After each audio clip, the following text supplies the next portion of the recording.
Mapay na adlaw aton nga tanan mga kasangkay. For today's video, may new investment, may new problemahin. Kaya tudo pangamuti ang ating mga person for today's year. So ito na mga kasangkay, tinanggalan ng asawa ko yung lagayan namin na old TV. Kaya ayan mga kasangkay, kay sos, ang sabaning nakapag-isip man mangutang. Trip niya atang magkaroon ng problema na naman this year kasi na daw ng isa naming TV na yan. Tinatama daw magbayad pero ayan, na problema tayo ng 1 year na bayaran.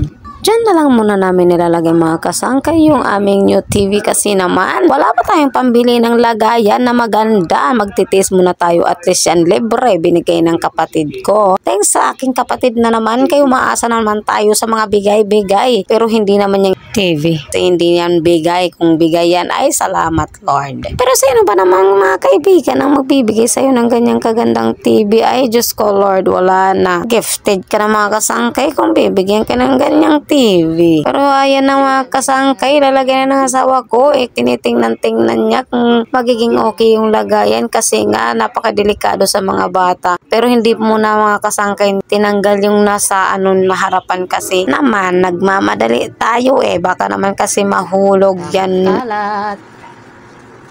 Kailangan nang mag-ayos kaya wala na itong aming TV. Sira na siya. Walay ko na ikakapayad pero may day kakautang. Ayos yun. Ikaw lang na yan ay ko. Kaya pasyente ako. Pasyente ko na si Inday. Ayos-ayos naman pag may time. Pahanginan kita. Para.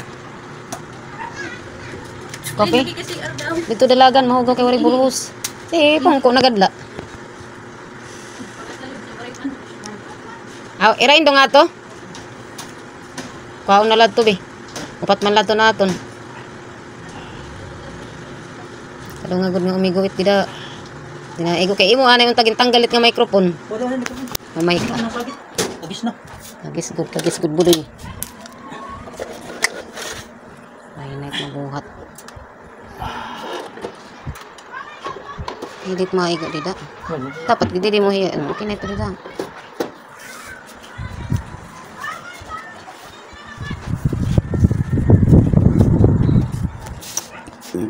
Syempre todo ayusan mga kasangkay yung asawa kasi inisip naman namin kasi baka naman yan masira. Alam mo naman minsan may napunta dito sa bahay nanonood ng TV o kung ano-ano lang mga disgrasya na hindi natin inaasahan mga kasangkay. Syempre ka bago-bago pa lang sa masisira na di wow.